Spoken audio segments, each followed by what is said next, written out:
So the first traumatic chest injury we're going to talk about is a pneumothorax.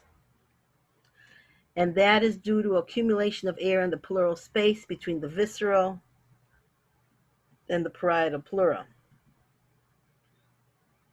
So let's say that this is your lung. You have a parietal pleura here. So this is the parietal pleura.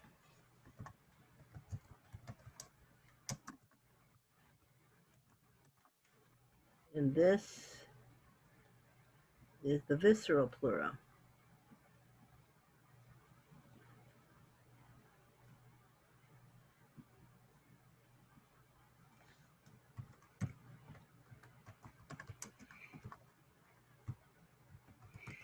And so between this parietal pleura and the visceral pleura, there's a space.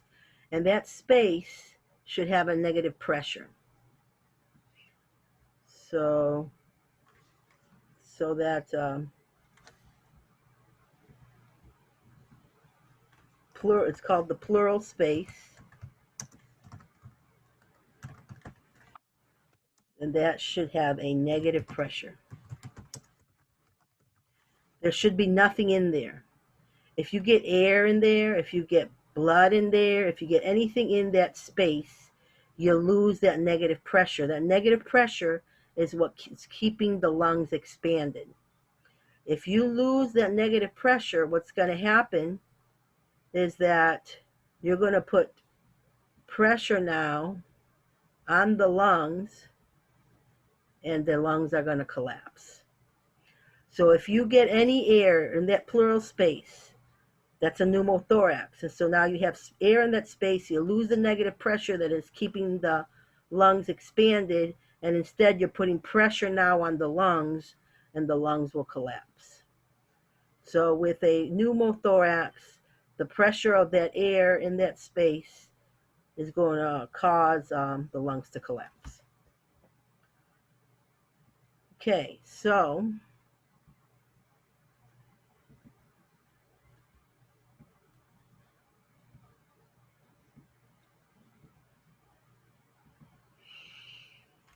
a pneumothorax is accumulation of air in the pleural space between the visceral and the parietal pleura. And so here you can see the pleural space, the normal pleural space. That's nothing in that space. It has a negative pressure. When you lose the negative pressure, it's going to cause pressure on the lungs, and the lungs collapse. What can cause a pneumothorax? A blunt trauma, or it could be a penetrating chest injury. A blunt trauma would be like a car accident where you hit your chest against the steering wheel. That would be blunt trauma. A penetrating chest injury would be like a knife wound. And sometimes it can occur spontaneously in some healthy people. It can also occur in people with COPD when a bleb ruptures. So what's a bleb? You guys should have learned this when you talked about COPD, but I have found in previous classes that for some reason you don't know what a bleb is. So with COPD, they develop these little air pockets on the outside of their lungs. They're called blebs.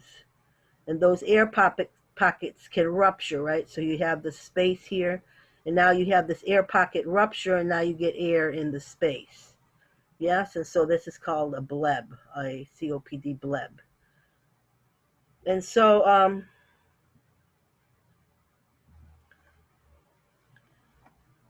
it can occur in people with COPD when that bleb ruptures. So a spontaneous pneumothorax or a bleb rupture would be an example of a closed pneumothorax. So here you had the bleb that ruptured, and you got air in that space, and this is an example of a closed pneumothorax. And then here is somebody that developed a pneumothorax because of a puncture wound to the chest wall, perhaps a knife wound or a thoracotomy. For whatever reason, they got a hole in that chest wall, and they're going to get air from the outside in. This is an open pneumothorax. So whether it be an open pneumothorax where air is coming from the outside in, or a closed pneumothorax where the air is coming from the lungs into that space, it's going to cause the lungs to collapse because you lose that negative pressure. So what is a pneumothorax? It's the presence of air in that pleural space. So therefore, it's going to prohibit complete lung expansion. It could be caused by fractured ribs. If it's caused by fractured ribs, would that be an open or a closed pneumothorax? Closed, right? Because it's coming from the lungs, the ribs puncture the lungs and air gets into that space. An open pneumothorax is when you have a hole in the chest wall. So with a fractured rib, if you can puncture the rib and air can escape into the pleural space. And this form of pneumothorax is called a closed pneumothorax. So here I have again a bleb that ruptured, and that caused air into space that's going to put pressure on the lungs, and the lungs are going to collapse. An open pneumothorax is caused by a hole in the chest wall or the diaphragm. And if you have a patient with an open pneumothorax, you're going to hear a sucking sound on inspiration. What can cause an open pneumothorax? A penetrating injury, such as a stab or gunshot wound, a thoracotomy, a thoracentesis, central line insertion. So an open pneumothorax can be done by accident. So they put in the central line and they accidentally nick the lungs.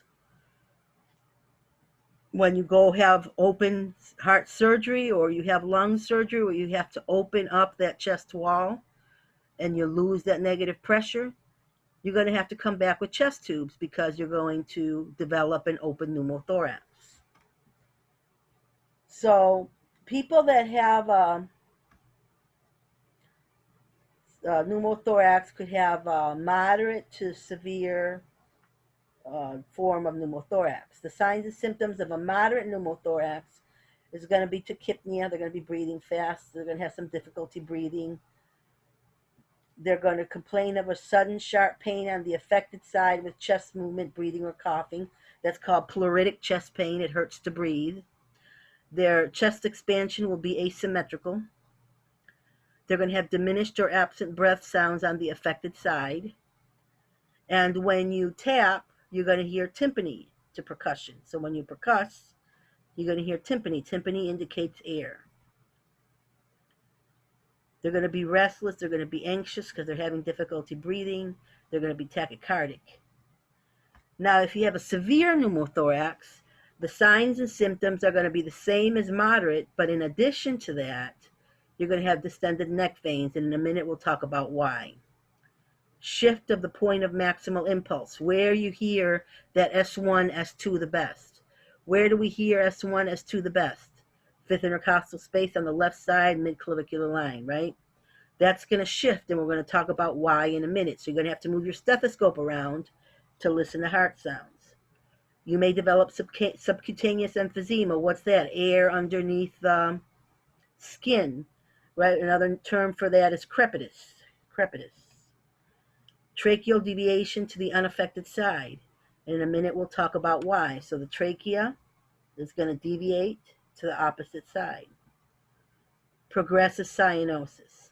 So why would you develop those severe symptoms? It's because you have an open pneumothorax. You get those severe signs and symptoms with what's called a tension pneumothorax, and we're going to talk about how you develop a tension pneumothorax. So normally when you have an open pneumothorax, you have a hole in the chest wall, so air moves in during inspiration. And when it moves in during inspiration, you're putting pressure on all of these organs that we have in our chest cavity. So you're putting pressure on that, and those organs move, right? So the heart moves over, the trachea moves over, the esophagus moves over, everything moves over to the other side when you inhale because you're increasing the pressure here. But then when you exhale, the air escapes that hole and everything should come back to midline. That is called a mediastinal flutter because these mediastinal organs are moving back and forth. So that is called a mediastinal flutter, and that is a common finding in anybody that has an open pneumothorax. So doctor's gonna order a chest X-ray, and that chest X-ray is gonna be expressed as a percentage. And so if you have a complete pneumothorax, it's gonna say 100%, or you can have a partial pneumothorax. And what that percentage does is it allows for evaluation of progress in subsequent X-rays. So if you had 100% pneumothorax, we're going to treat you with chest tubes, and then we're going to get subsequent chest X-rays to determine whether that has improved. Now, sometimes they have to do an emergency thoracentesis, even before they get an X-ray confirmation of the pneumothorax. So if they suspect that you have a pneumothorax and they're in severe respiratory distress, the doctor may choose to do what's called a needle thoracentesis. And they're going to use an 18-gauge needle, and they're going to insert that into the second or third intercostal space mid-clavicular line. And the purpose is for air to escape through that needle. The preferred treatment is going to be a chest tube insertion. What is a hemothorax? A hemothorax is accumulation of blood in that pleural space. And where is that blood coming from? It can come from the pulmonary parenchyma, and it can come from the pulmonary vessels. It could also come from the intercostal and mammary arteries. It could come from the heart. It could come from the aorta. But for whatever reason, you get blood in that pleural space. What are the signs and symptoms going to be? It's going to be the same as pneumothorax, but now you're going to have tachycardia. Why? Because you're losing blood. You're going to be hypotensive because you're losing blood. Now, instead of tympany and percussion, you're going to hear dullness because it's fluid, not air. They're going to be pale. They're losing blood, anxious. And the treatment, again, is going to be a chest tube to drain that fluid from that pleural space. So coming back to tension pneumothorax, what's a tension pneumothorax? It's when you have air coming in during inspiration, but for whatever reason, the air is not getting out during expiration. And so what's happening is that instead of having that mediastinal flutter, where the mediastinal organs move back and forth with respiration, it's just going to keep moving over further and further and further and further to the other side because they're not letting air escape during exhalation. So the pressure is increasing every time they inhale. So with a tension pneumothorax, air leaks into the pleural space during inspiration, but does not leak out during expiration. It leads to increasing interpleural space pressure, increasing lung collapse, and shift of the mediastinum to the opposite side. It's going to compress on these blood vessels that you have in the superior vena cava, for example, and so now you're going to have decreased blood return to the heart. So here you have somebody that has an open pneumothorax, and somebody covered it up with a dressing, and they didn't leave a vent, because you need to leave a vent when you dress a chest wound that allows air to escape. So what happened is that every time the patient inhaled, air went in, but when they exhaled, because they had it covered with this dressing, the air was not escaping. So it would increase the pressure, and the mediastinum will go over to the other side further and further. What will be the treatment for that? Release the seal, right? So that air can escape.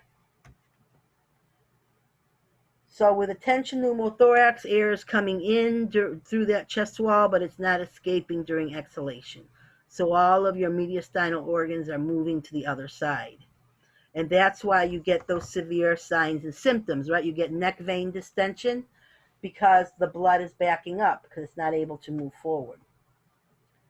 You're putting pressure on on those blood vessels. Dyspnea and tachypnea, paradoxical chest movements, subcutaneous emphysema, because you get air under your skin. Deviated trachea, right? The trachea is moving over to the other side because of the pressure. Cyanosis, distant breath sounds, muffled heart sounds. When you percuss, now you're going to have hyperresonance, not just tympany, but it's going to be like a pinging sound when you tap because of all the air, and then go into cardiogenic shock. All right, so that was hemopneumothorax. Now we're going to talk about flail chest. Flail chest is when you have two or more adjacent ribs on the same side that are fractured, and they're generally free floating. So in this case, I have 3 free floating ribs, right? This is a flail chest. In this case, I have 1, 2, 3, 4 floating ribs. And in this case, I have 3 floating ribs, right? All of these are flail chest. Flail chest requires mechanical ventilation. These people are not going to be able to breathe normally with a flail chest, and they're going to have to go to surgery to get those ribs fixed. But people with a flail chest are at risk for tearing their pleura because they have all these ribs that are fractured, and so now every time they breathe, they could nick the lung. The ribs could nick the lung. So it can now produce what's called a hemopneumothorax, where you're getting both blood and air in that pleural space. The flail portion of the chest is sucked in during inspiration and pushed out during expiration, and I'm going to show you a picture of what that looks like. They're going to develop hypoxia and hypoventilation, leading to respiratory failure. So they're going to need a ventilator. So here we have somebody that has a flail chest. So during inspiration, the lung kind of sinks in, and during expiration, the lung will poke out through the ribs, and that's when you can develop a hemopneumothorax. This is actually a better picture. So during inspiration, the lungs kind of bend in where the flail chest is, and during expiration, they poke out through those ribs. And this is when you can develop the hemopneumothorax, is during expiration. Typically, if you have just like one fractured rib, you fell off the roof of your house, you were cleaning the gutters, they're generally treated conservatively. The doctor is going to ask the patient to rest, ask the patient to apply local heat to the area. Fractured ribs hurt. And so they're going to get analgesics for pain for about a week. They're going to be instructed to cough and deep breathe. Why? It's going to hurt to cough. It's going to hurt to deep breathe. And what happens if they don't cough and deep breathe? They're going to develop atelectasis, and they're going to develop pneumonia. So that needs to be taught. You need to take your analgesics, and you need to splint and do your coughing and deep breathing exercises, because they're generally breathing shallow because it hurts to breathe. And so now they're going to have atelectasis. So we want to prevent that. And so we need to do teaching to prevent atelectasis and pneumonia. So again, people with fractured ribs are predisposed to atelectasis. They're going to do a chest x-ray to rule out pneumothorax if they suspect a fractured rib.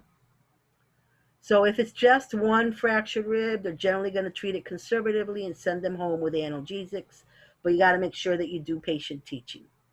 If they have a flail chest, they require surgery, and they're going to be in respiratory failure. It requires mechanical ventilation. Another reason why you might develop a hemo or pneumothorax is because you had thoracic surgery. So people that have thoracic surgery often come back with chest tubes to re-expand the lungs.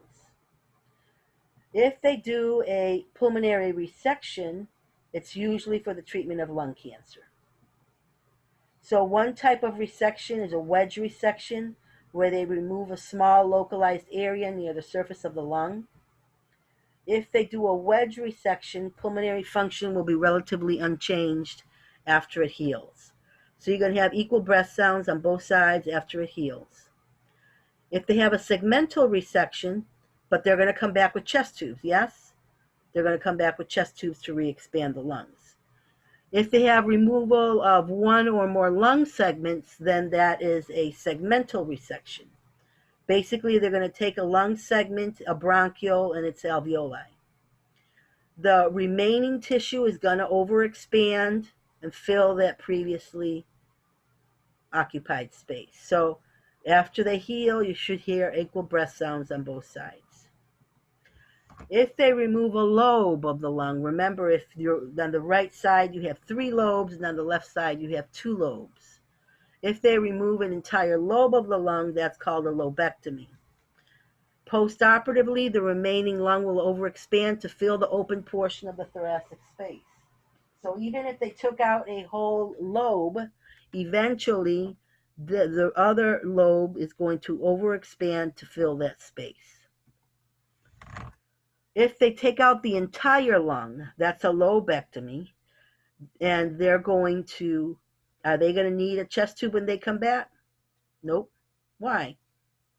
Because there's no lung to re-expand. And so, in fact, the doctor wants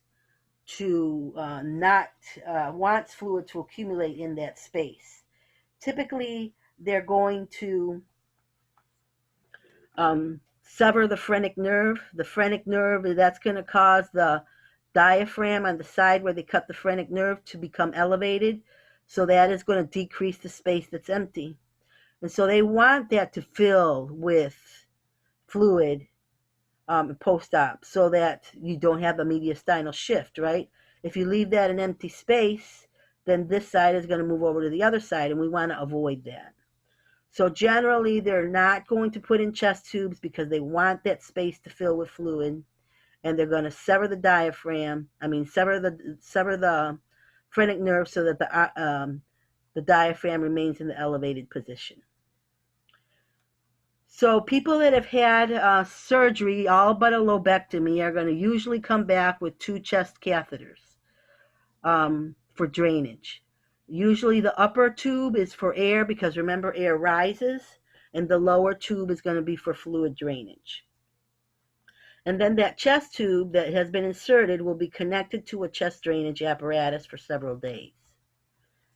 So again, if they take out the whole lung, they take out the pneumonectomy, that's removal of the entire lung, that's going to involve, that side is going to remain an empty space. Like I said, the phrenic nerve is severed, the diaphragm remains in the elevated position, and that chest on that side is going to be sunken, even with that elevated diaphragm. So some patients choose to have plastic surgery to correct that as much as possible. But a chest tube, again, is not necessary for a pneumonectomy because there is no lung to re-expand. So usually there's no drains because we want, like I said, accumulation of fluid in that empty hemithorax to prevent a mediastinal shift. So when people have surgery, thoracic surgery, they will often come back with chest tubes because chest surgery causes a pneumothorax on the affected side. And so chest tubes are then inserted during chest surgery. They may be inserted at the bedside sometimes if they have a spontaneous pneumo or if they had a traumatic accident that caused the pneumothorax. But when they come back from surgery, they're going to usually come back with 2 chest tubes. One's placed anteriorly in the second intercostal space, so that one's going to be the high one. Remember, the high one is for air because air rises. So that's going to permit the escape of air. The second tube is placed posteriorly in the 9th intercostal space mid-axillary line. So that's the lower one. That's going to be for fluid. So that's going to drain serosanguinous fluid. And then they're going to suture the chest tubes to the patient's skin. And then they're going to attach flexible drainage tubes to the chest tube to a collection apparatus. So there you see the chest tube that's inserted during surgery. You see that it is sutured in place, and that's going to require a dressing to be placed over it. So what's the purpose of a closed chest drainage system? Promote evacuation of air and serosanguinous fluid. Help re-expand the lung by reestablishing negative pressure in the pleural space. Prevent the mediastinal shift by equalizing the pressure on both sides. So no matter what type of chest tube collection apparatus you have, there's going to be 3 compartments. What those compartments look like vary. but you still have the same three compartments. You're going to have a collection chamber, right? That compartment is going to collect the fluid.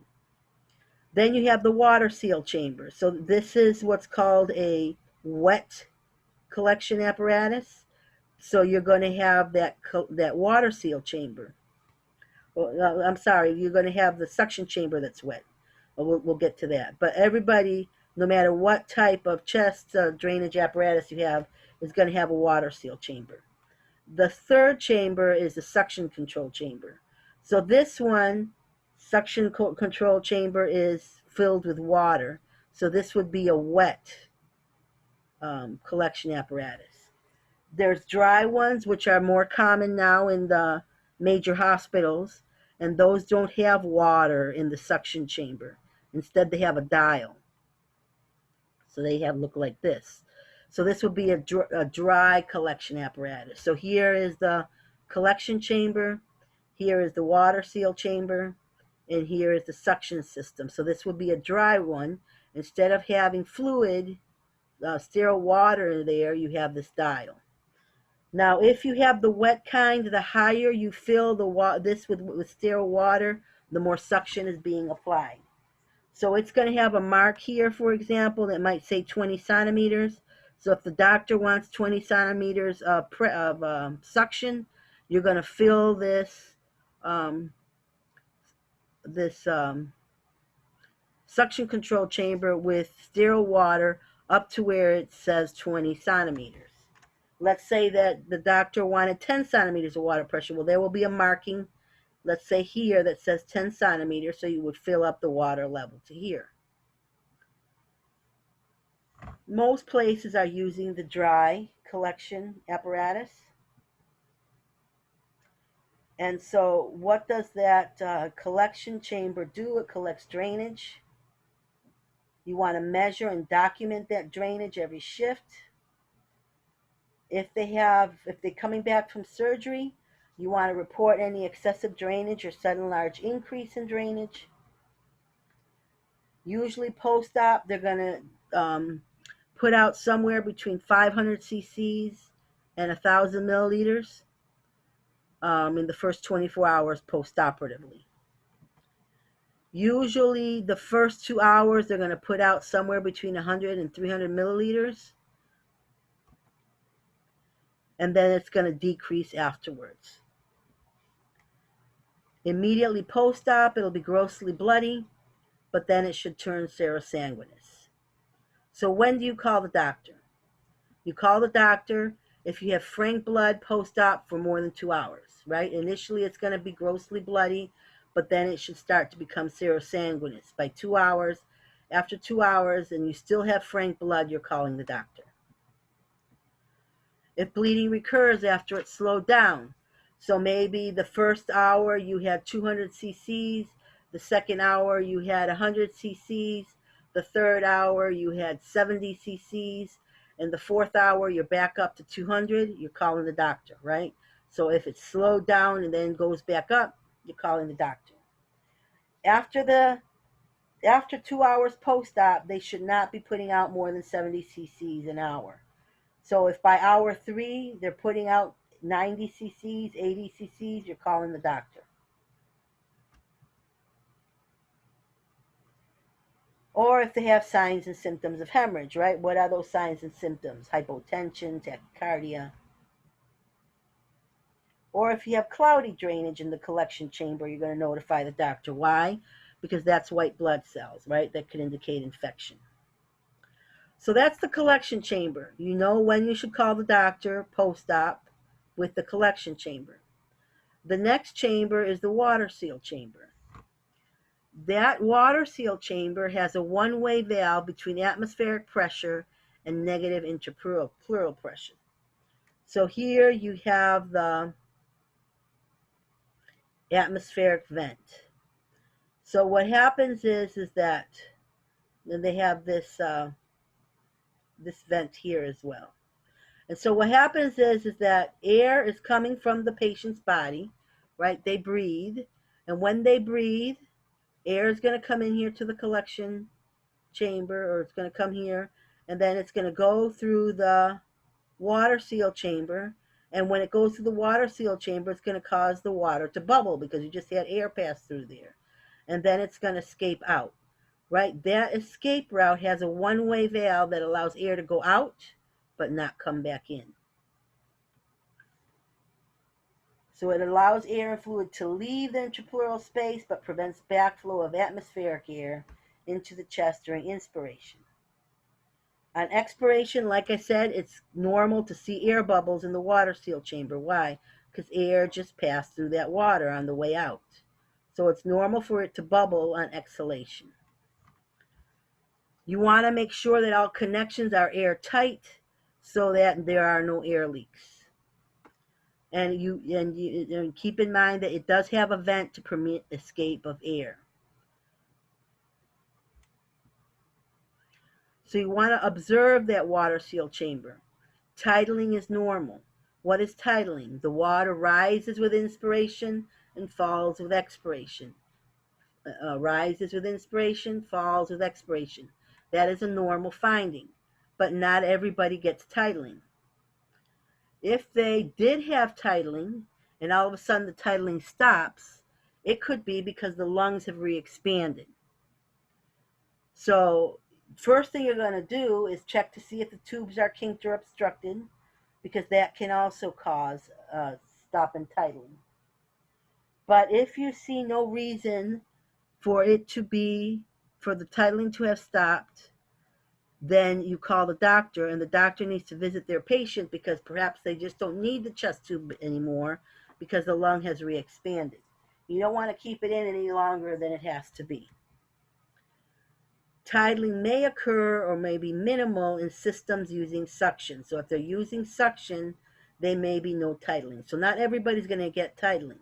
So you need to assess your patient that has a chest tube when you first get there. And one of the things you're assessing for is their tidling, because later on in your shift, if tidling stops, either the chest tubes are kinked or the lungs re-expanded. And so you need to call the doctor and let them know, hey, tidling has stopped. It was tidling this morning when I came in, and it has stopped. And so that could indicate that the lungs have re-expanded, and the doctor needs to assess their patient to determine whether they still need that chest tube. So what do you do if tidling stops? You check the tubing, make sure it's not kinked or compressed. Change the client's position. Have the client cough and deep breathe. Milk the tube if indicated. Not every hospital allows nurses to milk the tubes.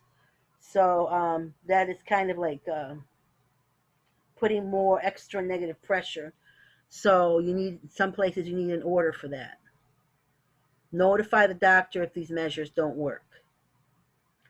And then you're going to look at the water seal chamber and observe for bubbling.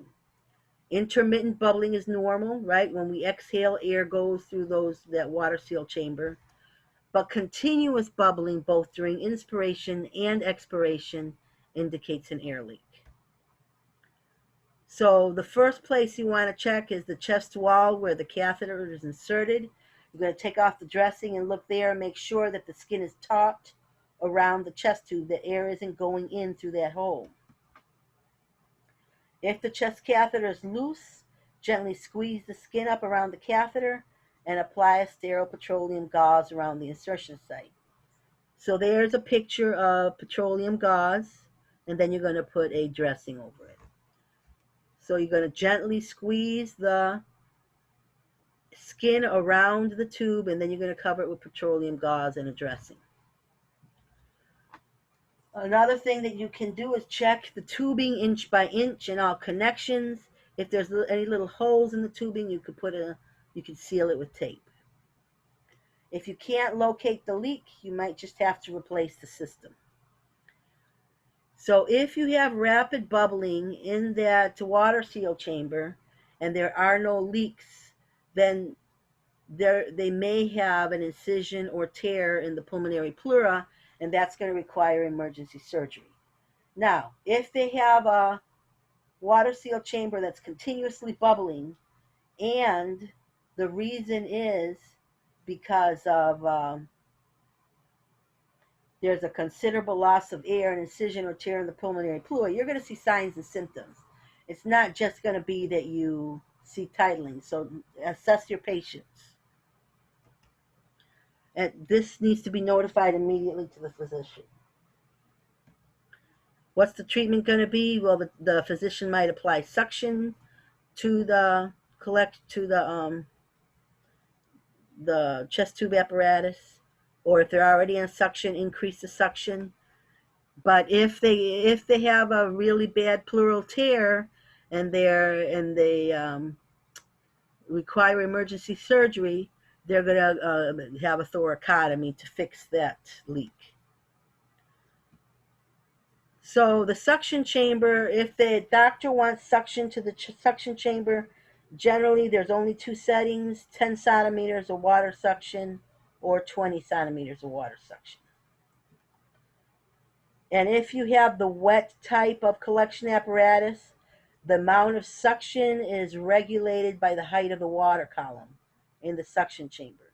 So if the doctor wants 20, it's going to be higher level of sterile water in that compartment. The higher the water, the more the suction. Suction causes continuous bubbling in the suction control chamber. So it's expected for them to have continuous bubbling in that suction control chamber if they are hooked up to suction. If bubbling stops, look for leaks by briefly clamping the chest drainage tube close to the client's body. So your job as the nurse is to promote chest drainage. So here you have a patient that has a dependent loop, right? And so what's going to happen with the blood that accumulates here in this dependent loop? It's going to stay there. It's not going to move forward. Why? Because it's going to have trouble going uphill. So what you want to do is that make sure that the closed chest drainage system is always 2 to 3 feet lower than the client's chest. I've seen in hospitals where a transporter comes, gets the patient, puts the chest tube apparatus on top of their chest and moves on. What do you think is going to happen? All that stuff can go back into the patient's lungs, right? So never do that. The chest drainage system needs to always be 2 to 3 feet below the client's chest. It must be upright on the floor or hung from the foot of the bed. And make sure that the client's not lying on the tubing. And you want to coil it on the mattress. What's the purpose of coiling it on the mattress? So that you don't develop this dependent loop. Well, they did coil it, but it wasn't coiled enough, right? You want this to be straight up and down so that it can drain into the collection apparatus and not stagnate here. Eventually, it could back up, right? But that would be somebody that's not checking on their patients. So again, no dependent loops. Encourage cough and deep breathing on all patients with chest tubes. And remember, our job as a nurse is to promote chest drainage. So I want you to read this about chest tubes. What's the nursing care pre-procedure? And what's the nursing care post-procedure after a chest tube is inserted? So please read this on your own. Also, people undergoing lung surgery, I want you to read pre-op care and post-op care. Okay, so that's it on chest trauma.